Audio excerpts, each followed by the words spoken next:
بسم اللہ الرحمن الرحیم ایاک نعبد و ایاک نستعین۔ میرے پاکستانیوں، آج کل ایک پوری میڈیا کے اندر چلا ہوا ہے کہ جی شاہ محمود قریشی مجھے ملنے آئے اور وہ کوئی پروپوزل لے کے آئے ہیں -1 کی، کہ عمران خان علیحدہ ہو جائے تھوڑی دیر کے لیے اور پارٹی آگے بڑھ جائے۔ تو میں آپ سب کے لیے پہلے تو شاہ محمود کوئی اس طرح کی پروپوزل نہیں لے کے آئے، اور بات چیت ہوئی کہ ان کے جیل میں ٹائم گزرا، کس سے ملے، ہمارے کئی لوگ تھے جو ان سے ملنے آئے، تو وہ سب کی بات چیت ہوئی اور پھر آگے ہم نے کرنا کیا۔ لیکن میں آپ سب کو ذرا سمجھانا چاہتا ہوں کہ 2 طرح کی پالیٹکس ہیں، یہ آپ نے بڑا ضروری سمجھنا ہے، کیونکہ ایک پالیٹکس میں یہ -1 چلتا ہے۔ وہ کون سی پالیٹکس ہے؟ اس کو پاور پالیٹکس کہتے ہیں۔ وہ پالیٹکس ہوتی ہے اقتدار کی پالیٹکس۔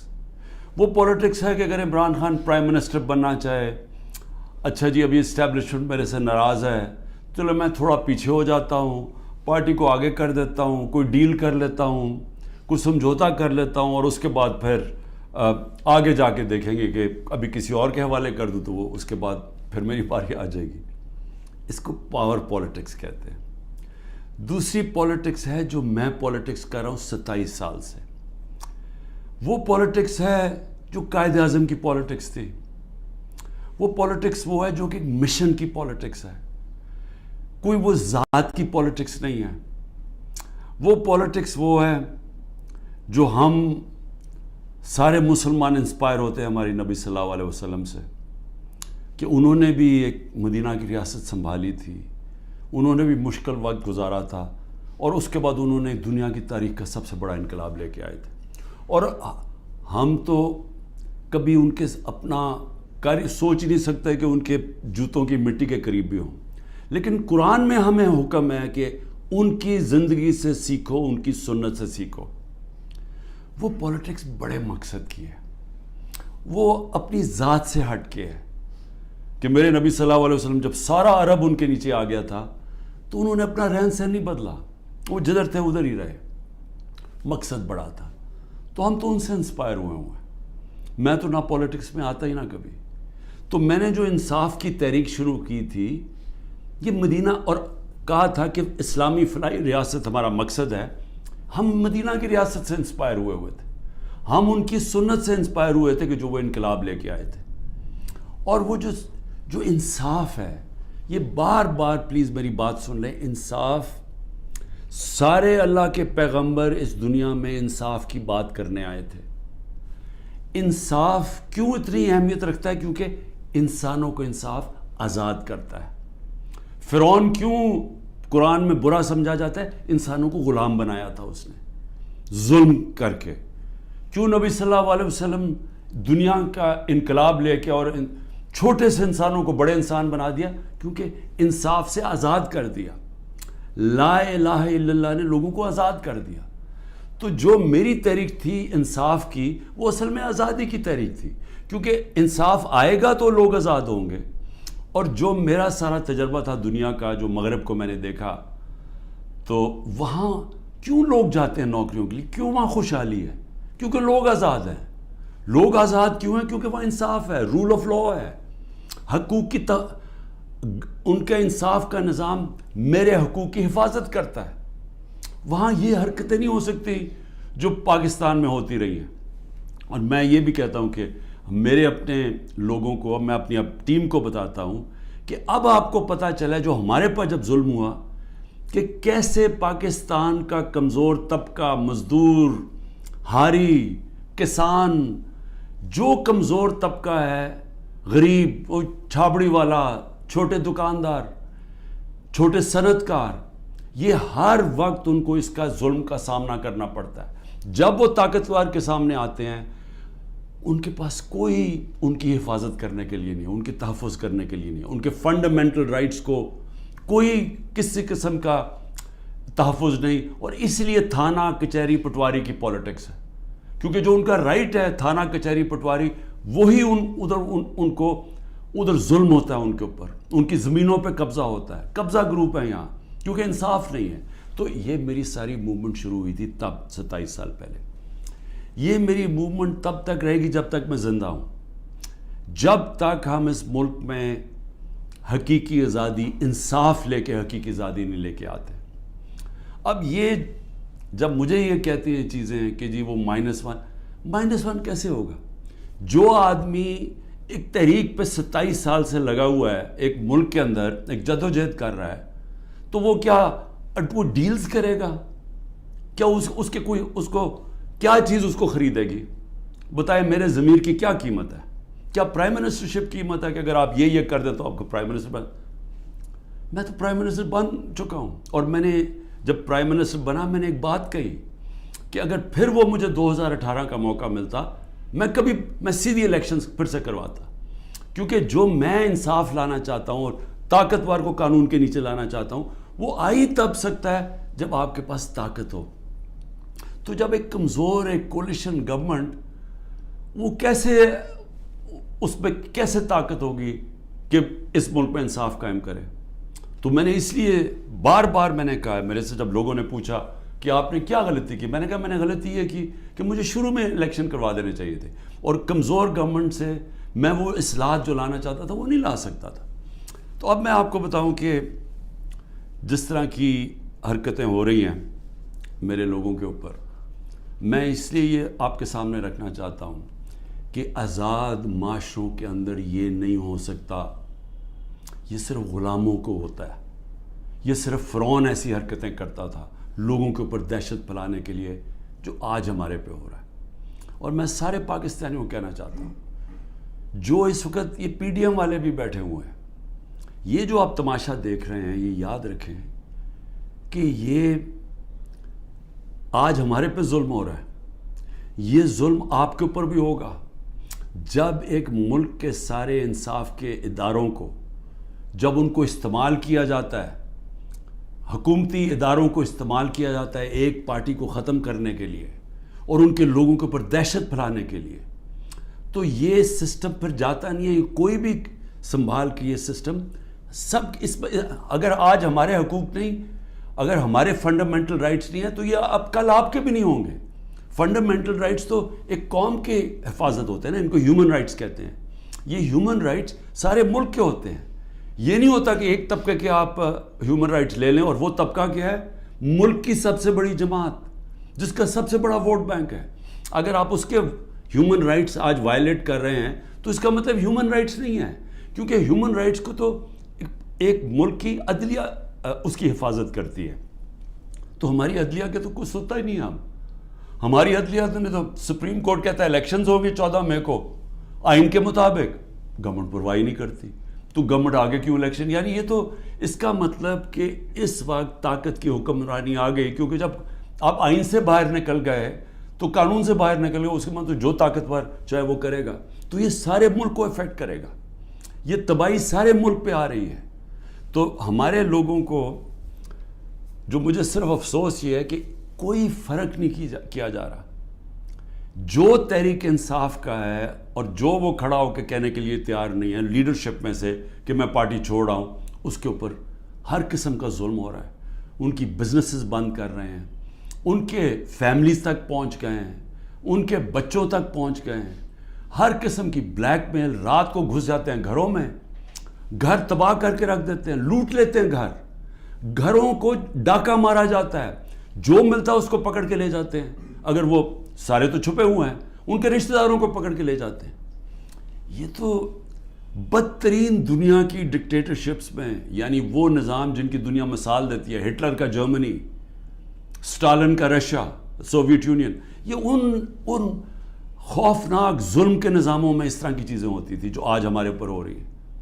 میرے پاس عالیہ حمزہ کی بیٹیاں آئیں، میں نے کل ان کو ملا، 3 بیٹیوں کو.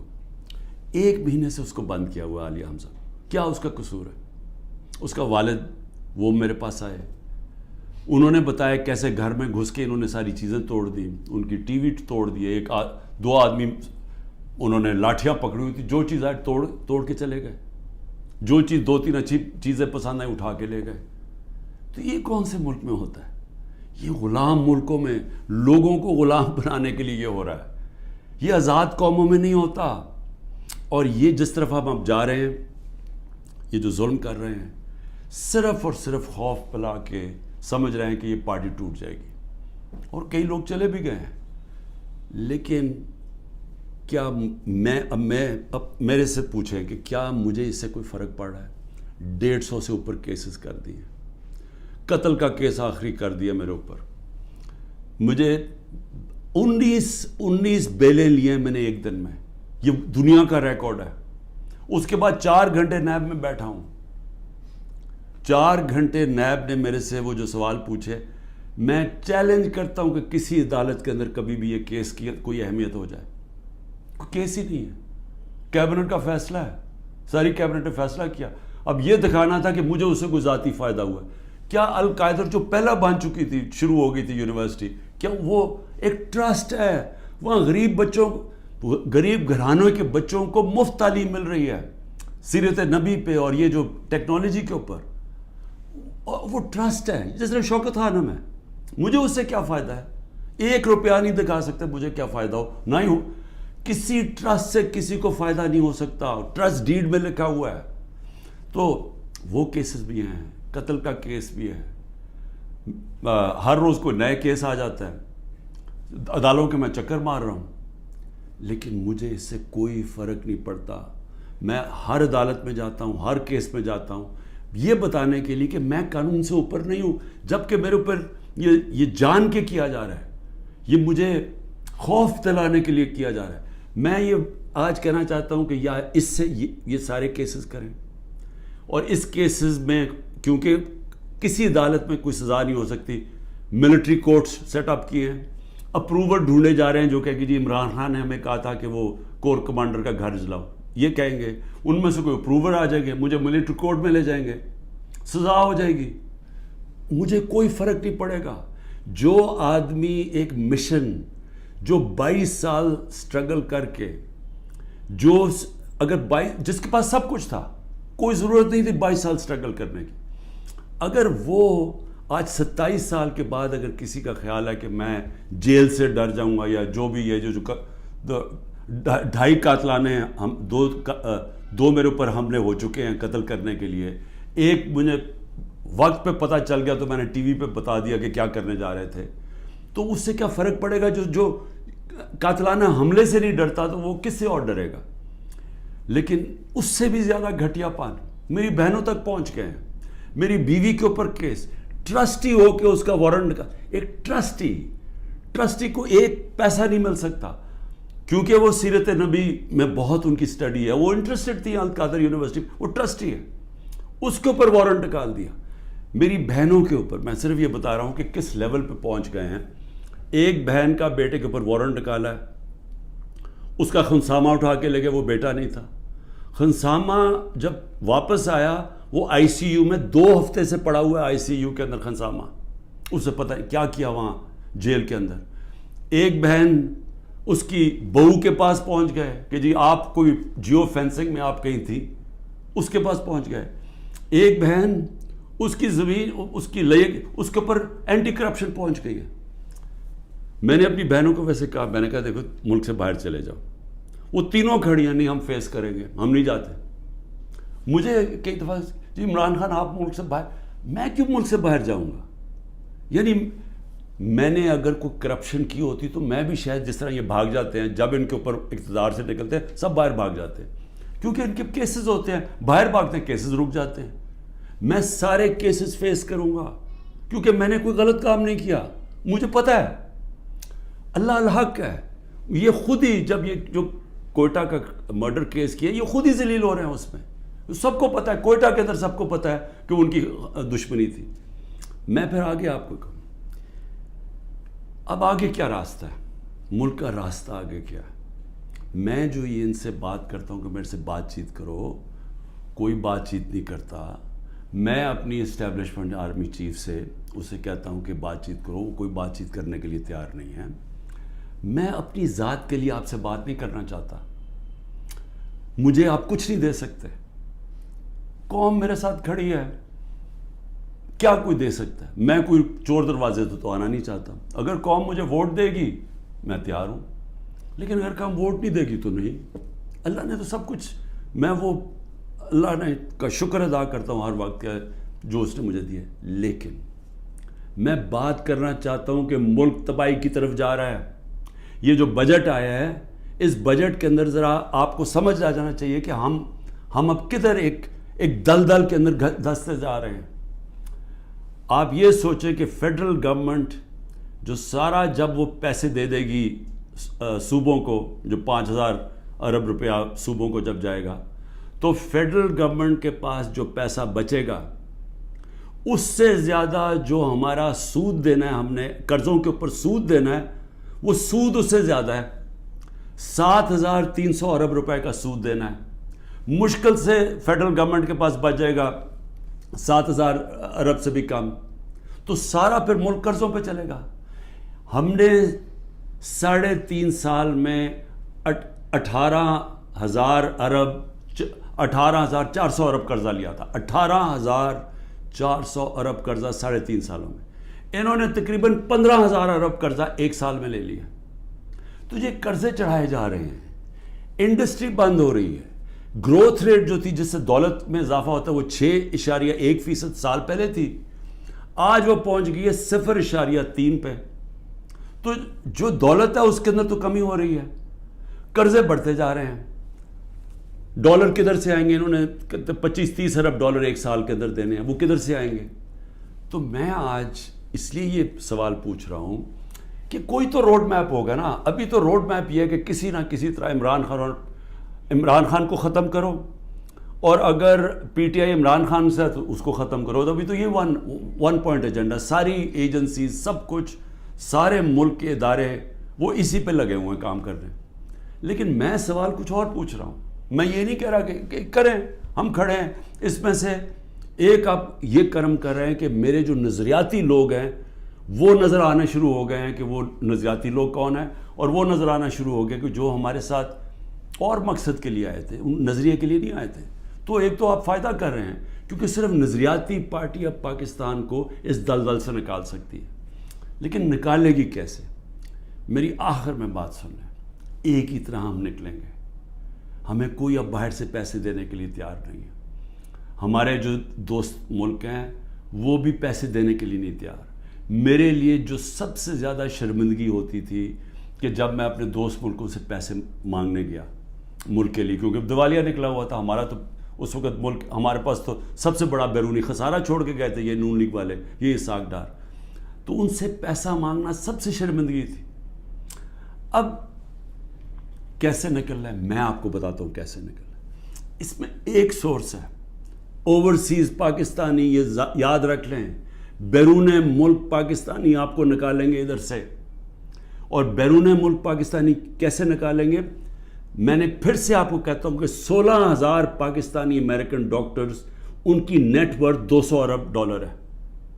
ہم آئی ایم ایف سے 6 ارب ڈالر کی پیچھے ان کے منتیں کر رہے ہیں کہ کسی طرح دے دیں ہمیں. 200 ارب ڈالر ان کی ہے, یہ صرف 16,000 ہے. 1 کروڑ باہر پاکستانی بیٹھا ہوا ہے.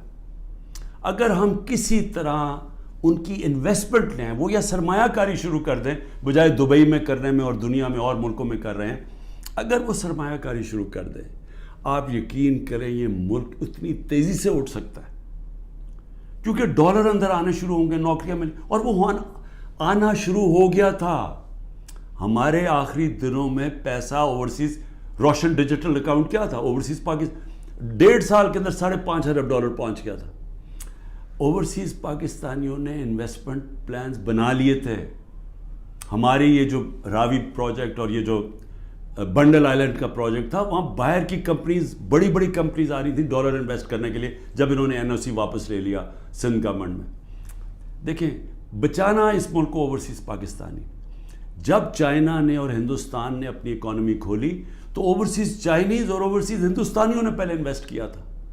ہمارا بھی وہ انویسٹ کریں گے, لیکن اس کے لیے جب تک انصاف کا نظام ہم ٹھیک نہیں کریں گے, قانون کی بالادستی, رول آف لا, جب تک ہم یہ نہیں قائم کریں گے ان کا پیسہ نہیں آنے لگا.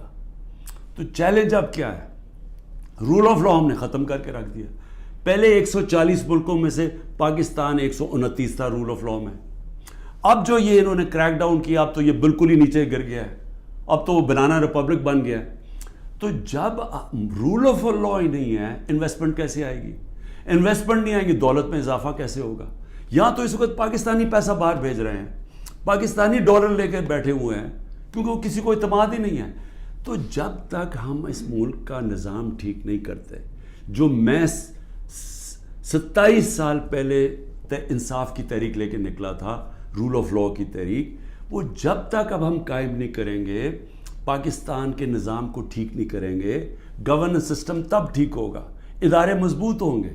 اور جب لوگوں کو اعتماد ہو جائے گا کہ ہمارے, اب جب میں اپنی سرمایہ کاری کروں تو یہاں کا جو قانون ہے, جو ان کی لا انفورسمنٹ ہے, جو ان کی عدلیہ ہے, وہ میری سرمایہ کاری کی حفاظت کرے گی, میرے سے فراڈ نہیں ہونے دے گی.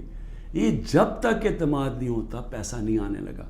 اور اس کے لیے جب تک کہ حکومت نہیں آتی جو پبلک مینڈیٹ سے آئے, جس کو پبلک سپورٹ کرے, جس کو بڑا ووٹ ملے اور پبلک کی سپورٹ سے آئے, صرف وہی بڑے بڑے فیصلے کر سکتی ہے.